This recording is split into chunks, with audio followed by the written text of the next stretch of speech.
είχε ο σύντροφος Κανταράς. Δεν ξέρω αν χρειάζεται μικρόφωνο. Εγώ να χαιρετήσω καταρχήν, να ακούγουμε.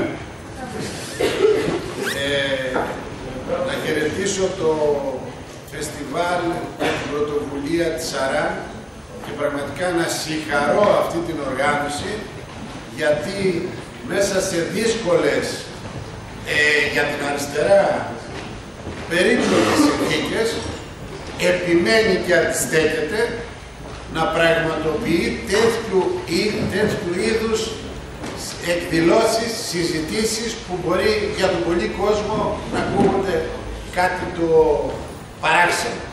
Όμως για την αριστερά, για τις δυνάμεις της αριστεράς δεν ακούγεται έξω.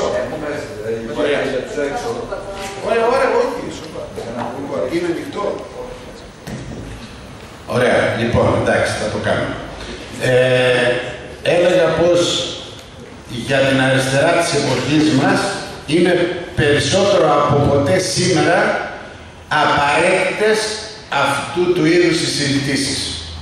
Και το θέμα που επιλέξατε πραγματικά είναι ένα θέμα που κουμπώνει με τις εξελίξεις και τη συγκυρία της περίοδου. Ζούμε ουσιαστικά την κορύφωση του ελληνικού δράματος, θα μπορούσαμε να πούμε, ως συνέπεια μιας, να μην ξεχνάμε, ανεπανάληπτης παγκόσμιας οικονομικής κρίσης που στη χώρα μας έσκασε ως κρίση δημόσιου εξωτερικού χρέους. Παράλληλα αυτό ανέδειξε και τα ελλείμματα, τις παθογένειες, τις εξαρτήσεις του ίδιου του παραγωγικού ιστού της χώρας, στον οποίο θα αναφερθώ με κάποιες λεπτομέρειες παρακάτω. Στη χώρα μας, αγαπητοί σύντροφοι και συντρόφισσες, επεκράτησε, και το ξέρουμε πια, ένα συγκεκριμένος κύκλος τα τελευταία 5 χρόνια. Χρέη, δανειακές συμβάσεις, μνημόνια.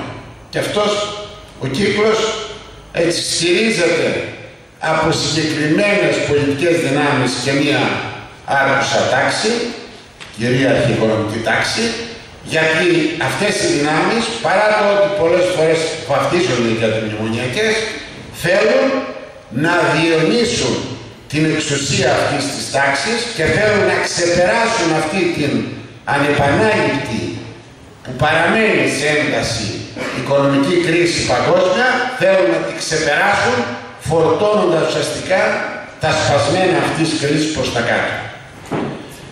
Υπάρχουν λοιπόν και άλλες δυνάμεις οι οποίες πιστεύουν ότι μπορούν να σπάσουν το τρίτο σκέλος του κύκλου ή να το αμβλύνουν, να το περιορίσουν, κρατώντας ανέπαφα τα άλλα δύο σκέλη ή σχεδόν ανέπαφα. Και υπάρχουν και ευρύτερες δυνάμεις μέσα στην αριστερά που νομίζω ότι οι ομίγυροι εδώ σε αυτό το φάσμα εντάσσεται, που θέλουν να σπάσει αυτός ο κύκλος, να ανοίξει ένας άλλος δρόμος που θα αφήνει πίσω την πολιτική των μνημονίων, της λιτότητας, της ανεργίας, της εργασιακής βαρβαρότητας. Αυτή την περιγραφή νομίζω ότι στηρίζω και εγώ. Εδώ είμαι μέλος, ξέρετε ότι είμαι μέλος της Κεντρικής Επιτροπής του ΣΥΡΙΖΑ, αλλά εδώ είμαστε σε μια συζήτηση και ιδεολογική και στις περιόδου και παραγωγική, εν πάση περιπτώσει, για την αριστερά, που θα υπερασπιστώ και τις θέσεις προφανώς του κόμματος το οποίο ανήκω, αλλά να μην παρανοήσουμε, υπάρχουν και τα προσωπικά στοιχεία στη τοποθέτησή μου, έτσι, για να μην υπάρχει καμία παρεξήγηση τώρα αυτό. Αυτή λοιπόν την περιγραφή που σας είπα, που είπαν και οι δύο προηγούμενοι, ανέλησαν πολύ καλά οι δύο προηγούμενοι σύντροφοι, που λέει εθνικό νόμισμα, στάση αθέτηση πληρωμών, εθνικοποίηση του τραπεζικού συστήματος, σε γενικές γραμμές, γιατί είναι και άλλα πράγματα. Αυτή λοιπόν η περιγραφή έρχεται να απαντήσει σε αυτό το θανατηφόρο εναγκαλισμό που έχει υποστεί η χώρα και ο ελληνικός λαός και να ανοίξει αυτό τον άλλο δρόμο. Είναι εύκολο αυτό? Όχι, ασφαλώς δεν είναι εύκολο. Δεν είναι ένας δρόμος αυτός στρωμένος με ροδοπέταλα. Ήδη η άρχουσα τάξη έχει δείξει τα δόντια της με μια κυβέρνηση αριστεράς που έχει 2 μήνες στην κυβερνητική εξουσία και καταλαβαίνετε τι ακόμη θα δείξει εάν η χώρα, αν ο λαός επιλέξει αυτόν τον άλλο δρόμο. Θα έλεγα πως η χώρα, και αυτό πρέπει να συζητήσουμε, αν έχει τις δυνατότητες, να σταθεί όρθια σε ένα τέτοιο δρόμο, σε μια τέτοια επιλογή.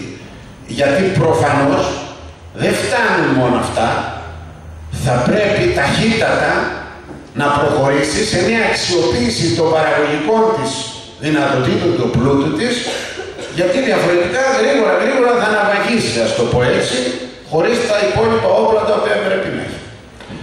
Πρέπει λοιπόν να πω εδώ πως υπάρχουν οι αντικειμενικές δυνατότητες που απορρέουν από κάποια πράγματα πλεονεκτήματα αυτής της χώρας. Και είναι ο ορυκτός και ενεργειακός της πλούτος, είναι η παράδοση, μια σημαντική παράδοση που έχει στη βιομηχανία, έχει ένα αρκετά ανεβασμένο εργατικό δυναμικό, επιστημονικό δυναμικό, έχει ιδιαίτερα παραγωγικό κλίμα και έχει και πάρα πολύ καλές σχέσεις γειτονίας με λαούς και κράτη της ευρύτερης περιφέρειας. Έχει δηλαδή δεδομένα θετικά, παρά το ότι κάποιοι μας λένε ότι η χώρα αυτή είναι μια σύγχρονη ψωροκόστενα, δεν έχει παραγωγικό πεδίο για να αναπτυχθεί κλπ. Δεν είναι έτσι. Τώρα θα μου πείτε, βλέποντας την πραγματικότητα που έχουμε, μπορεί να είναι τόσο πολύ αισιόδοξος?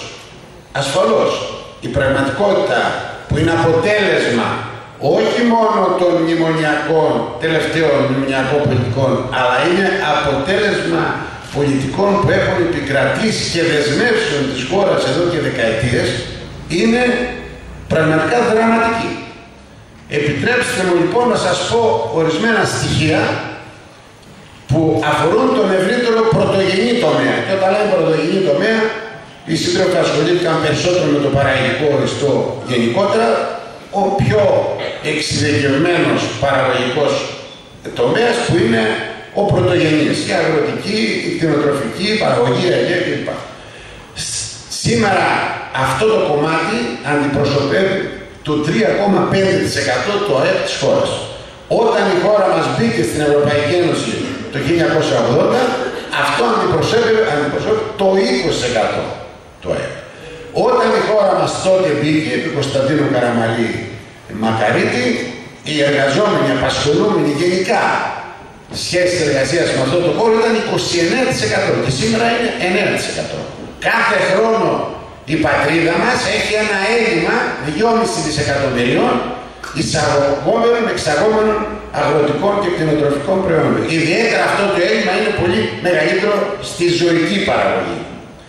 Τα τελευταία χρόνια μόνο, άλλα 2 στοιχεία σας λέω, τα τελευταία 10 χρόνια το 25% των γεωργικών εκτάσεων δεν καλλιεργείται. Και πριν ακόμα τις ζωογόνες, τις νόσους που είχαμε και υπάρχουν σε εξέλιξη, δεν σταμάτησαν, χάθηκε το 10% του ζωικού κεφαλαίου. Προφανώς οι λόγοι είναι διαχρονικοί και σας είπα ότι είναι και λόγοι της μνημονιακής συγκυρίας. Οι διαχρονικοί λόγοι που έχουν μια ιδιαίτερη σημασία έχουν να κάνουν με το γεγονός ότι η χώρα μας δεν είχε ένα εθνικό σχεδιασμό για το πρωτογενή τομέα και δεν είχε γιατί ήταν εξαρτημένη και εν πάση περιπτώσει ακόμα ο τρόπος που λειτουργούσε αυτός ο όποιος εθνικός σχεδιασμός χαρακτηρίζονταν από μια σχετική ανικανότητα. Και τελευταίο παράδειγμα φυσικά η υπόθεση των κτηνοτρόφων με τα βοσκοτόπια, όπου οι ελληνικές υπηρεσίες δεν ήταν σε θέση να χαρτογραφήσουν και να προσδιορίσουν τις βοσκήσιμες γης της χώρας, με αποτέλεσμα η Ελλάδα να τιμωρηθεί με τεράστια πρόστιμα. Ταυτόχρονα, η πολιτική των κυβερνήσεων ήταν μια παθητική προσαρμογή στις κατευθύνσεις, στις αποφάσεις της κοινής αγροτικής πολιτικής, της λεγόμενης ΚΑΠ.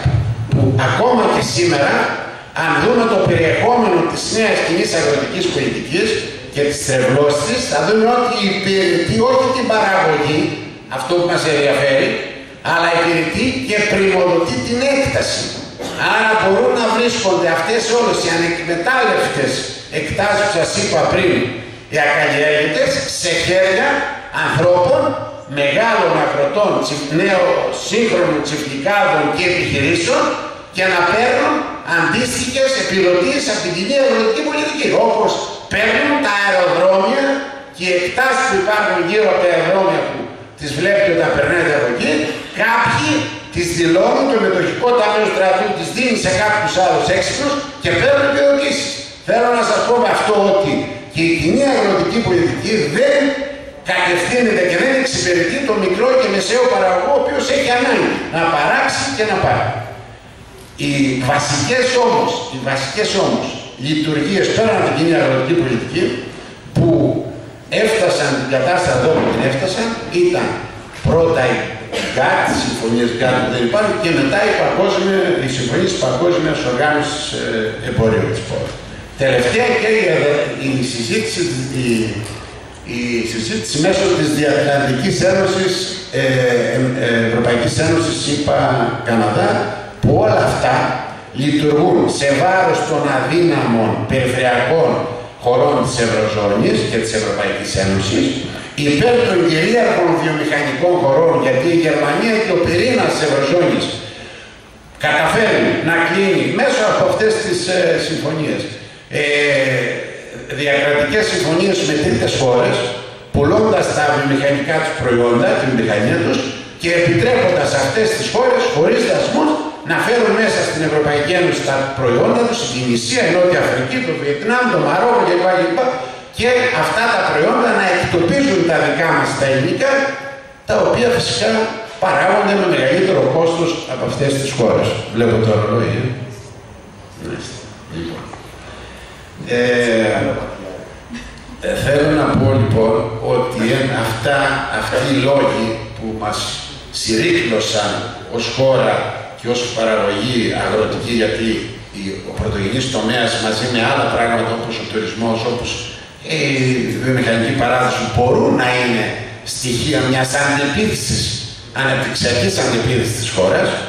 Λοιπόν, οι βασικοί λόγοι ήταν αυτοί εν ολίγης που ανέφερα. Υπάρχουν φυσικά και σήμερα λόγοι οι οποίοι έχουν να κάνουν με τα μνημόνια και το κόστος παραγωγής, το ότι οι μνημονιακές πολιτικές ανέβασαν το κόστος παραγωγής, το ότι δεν υπάρχει η τράπεζα του πρωτογενή τομέα, πουλήθηκε στον κύριο Σάλα. Ο κύριος Σάλας με την περίοδο παίζει ένα ιδιαίτερο ρόλο στις αναδιαρθρώσεις που γίνονται σε βάρος των μικρών και μεσαίων καλλιεργητών, γιατί στείνει τη συμβολιακή γεωργία και τη συμβολιακή κτηνοτροφία, ουσιαστικά κάνοντας κολύγους τους σύγχρονους μικρούς και μεσαίους αγρότες, που λειτουργεί δηλαδή ως η πυραμίδα μεγάλων διατροφικών παραγωγικών συμπλεγμάτων της χώρας, και αυτό είναι ένα βασικό στοιχείο το οποίο πρέπει να σπάσει.